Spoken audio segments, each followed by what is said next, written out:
Halo,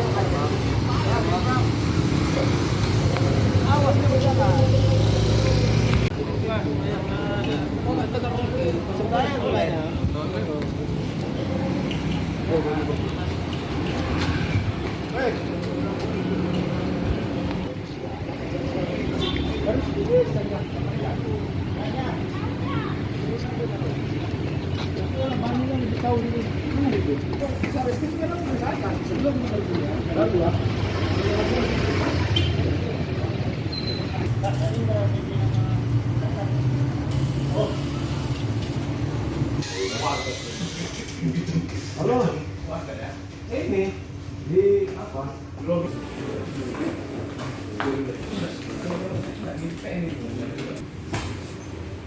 Apa ini? Purwagung Sumut? Ya apa dari Purwagung? Aku cocok ambilin ke yang ngombe. Apa agenda datang kemarin nih? Wah, Audiensi bang. Odin siapa? Audiensi dengan Kasar Reskrim Polrestabes Medan. Dalam rangka Silaturahmi. ramai aja ya. Dari mana nih? Forum Wartawan Hukum Sumatera Utara. Purwagung Sumut. Purwagung Sumut ya? Oke, siap. Betul.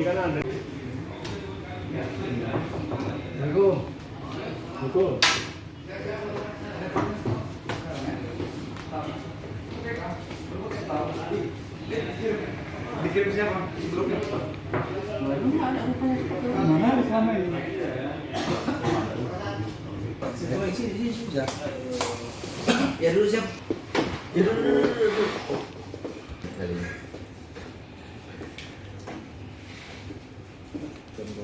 Ya.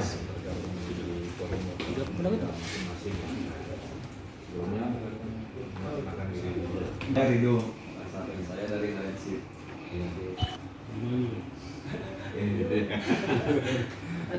Ansar tadi kan bang, harian Metro 4. Usman bang dari Sumut Pos. Ini jalan bang dari garis polisi bang. Payon Made. Iya. Rama bang dari Harian Waspada. Dari Mas Bang. Zulpadi bang, Medan Bisnis. Ian bang dari Waspada Online. Tribun.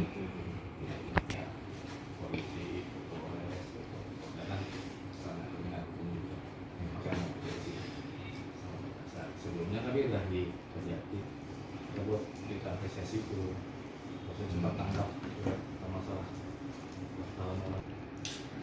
Ya. Rekan-rekan sekalian, mitra kami lah ya ini. Mungkin baru kesempatan inilah bisa ketemu dengan itu pun tadi malam kita sempat komunikasi. Awalnya maunya setelah duhur, saya pikir-pikir setelah asar lah, maksudnya biar agak renggang kan kalau dari tadi agak padat kegiatan. Jadi kesempatan ini saya ucapkan terima kasih kehadiran bapak-bapak sekalian. Kesempatan ini juga saya mungkin ada yang sudah belum pernah ketemu, jadi saya juga perkenalkan diri. Nama saya Teguh Fatir Mustafa. Saya kurang lebih di sini sekitar 11 bulan lah. Kesempatan ini saya dukung kami ya dalam bentuk pemberitaan, dukung kami juga dalam memberikan informasi yang sebenarnya ingin menciptakan masyarakat yang baik, yang tertib, dan juga sama-sama kita memberikan informasi ke masyarakat. Kaitannya kalau bagian tugas saya ya kaitannya dengan gangguan Kamtibmas dan upaya-upaya pencegahan kejahatan. Kita lebih ke arah situ. Langsung ada yang lambat-lambat, ada yang 2 hari kemudian dan lain sebagainya. Saya juga mohon maaf mungkin ya, karena memang di sini Kota Medan ini, karena kami pun nggak bisa kerja sendiri Pak. Kami kerja harus ada bantuan dari semua elemen masyarakat. Kemudian saya juga terima kasih kemarin sudah memberi memberikan apresiasi lah kepada kami kaitannya dengan penindakan kemarin. Pada intinya kami dari Polrestabes Medan atas perintah Bapak Kapolrestabes Medan juga punya tujuan untuk menghilangkan segala bentuk keresahan di masyarakat, terutama di sini sekarang ini yang sering terjadi keresahan kaitannya dengan kejahatan jalanan, dan aktor-aktornya ini salah satunya inilah premanisme ini tadi. Jadi kejadian kemarin itu juga sebenarnya perilaku itu, makanya kami kemarin ini harus kita tindak secara tegas yang tujuannya memberikan efek jera, tujuan supaya tidak akan terulang lagi kepada siapapun. Apalagi sekarang bapak-bapak sekalian ini corongnya informasi yang harus didapat oleh masyarakat banyak, yang secara nggak langsung ketika bapak-bapak ini mendapatkan informasi, bapak-bapak ini punya pengaruh ke masyarakat banyak. Jadi ininya kayak saya ngomong ke bapak sama aja dengan saya ngomong ke orang banyak, kan begitu ya. Apalagi ketika bapak-bapak menjadi supaya yang lain pun lihat, oh ini nggak boleh. Jadi kalau orang yang lain udah ada niat minimal, jadi niat itu pun hilang. Jadi itulah harapannya dari kami. Kemudian kami pun berharap juga untuk yang masih pelaku-pelaku di luar sana yang masih melakukan tindakan-tindakan yang sifatnya melakukan intimidasi, pengancaman, dan lain sebagainya, dia dihentikan. Kami tidak akan segan-segan untuk melakukan tindakan sekeras-kerasnya. Apalagi ini atensi dari Pak Kapolrestabes Medan, ada tim khusus sekarang yang memang melakukan penindakan kejahatan jalanan. Jadi tim ini akan terus bekerja untuk menciptakan kenyamanan bagi seluruh warga di Kota Medan. Gitu. Bang, timnya apa itu bang? Tim apa bang namanya bang? Tim yang sekarang sudah dibentuk oleh Bapak Kapolrestabes Medan ini ada tim tahun dan juga ada tim penindak kejahatan jalanan. Jadi ada 2 tim yang sekarang, yang sekarang memang melakukan penindakan ke seluruh pelaku kejahatan yang meresahkan masyarakat. Sekarang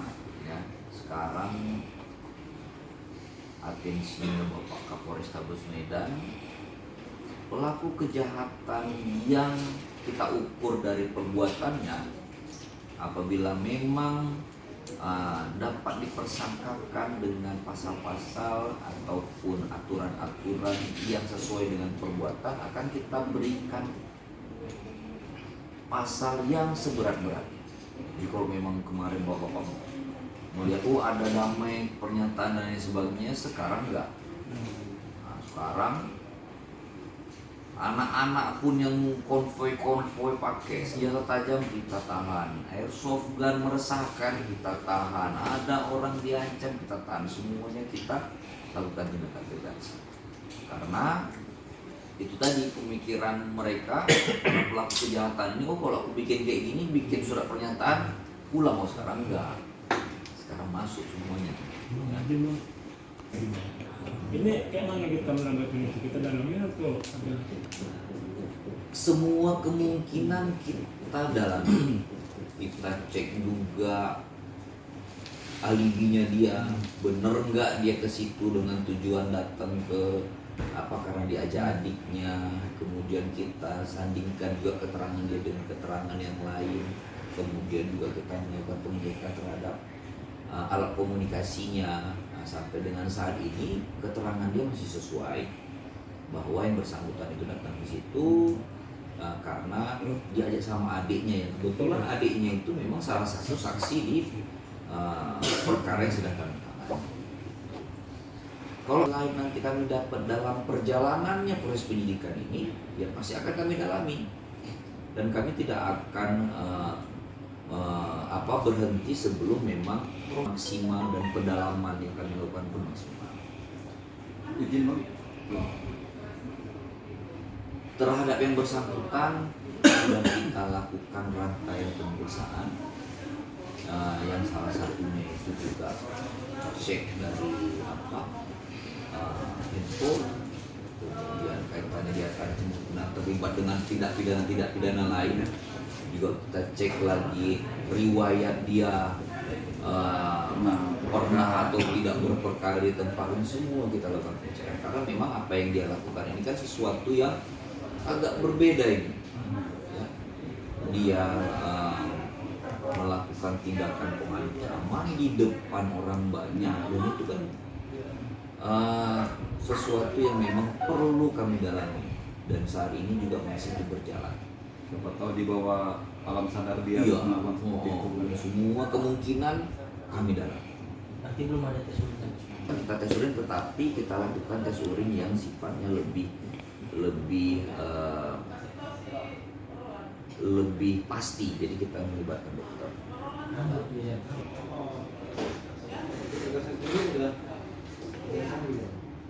Berkas dalam waktu dekat sekarang ini kan sedang kami lengkapi pemeriksaan forensik. Sekarang kan kita masih mau mendalami lagi nih kemungkinan yang lain itu. Nah, setelah pendalaman itu maksimal, sesegera mungkin kita libatkan ke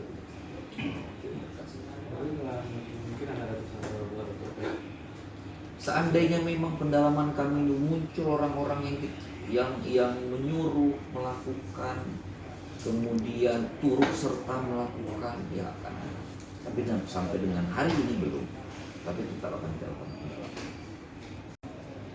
Ini dia terfokus di perbuatan dia yang menghalangi tugas dilakukan dengan cara mengancam dengan kekerasan. Bentuk kekerasannya kita dia nendang, dia dorong, dia tepis alat kerja, itu betul. Kaitannya ada nggak dengan itu? Sampai sekarang belum ada kaitannya.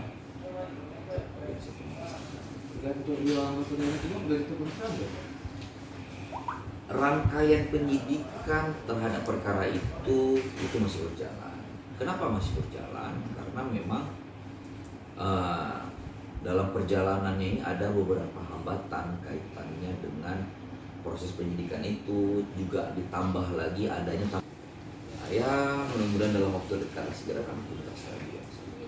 Tapi kan ada juga ada nggak kita mengarah ke situ kan kalau demi supaya mengurangi tingkat kekisruan para pihak ya. Sebenarnya untuk restoratif justice ini kan diatur dari ada peraturan kepolisian nomor 8 kaitannya dengan restoratif justice. Ketika dalam perjalanannya itu misalnya mereka melakukan restoratif justice, ya kita akan sesuaikan dengan perkap itu nanti. Iya. Nah, kalau memang sesuai dengan perkap itu, baik itu syarat formil dan syarat materi sesuai, kenapa tidak? Tetapi ketika nanti dalam perjalanannya itu tidak sesuai ataupun tidak terpenuhi syarat formil dan materi dari perkap itu, ya tidak bisa juga kita tidak bisa juga kita laksanakan restoratif. Perjalanannya itu Pak, dari dalam perkap 8 itu ada persyaratan. Ya, jadi kalau nanti kita sesuaikan dengan itu kan Pak, kalau memang sesuai dengan ketentuan perkap 8 itu, ya. Dan kita juga sebenarnya tidak ada perbedaan perlakuan hukum bagi siapapun juga, nggak ada. Jadi semua orang punya di pandangan hukum itu sama. 3, 1, 2, 3, 1, 2. Oke.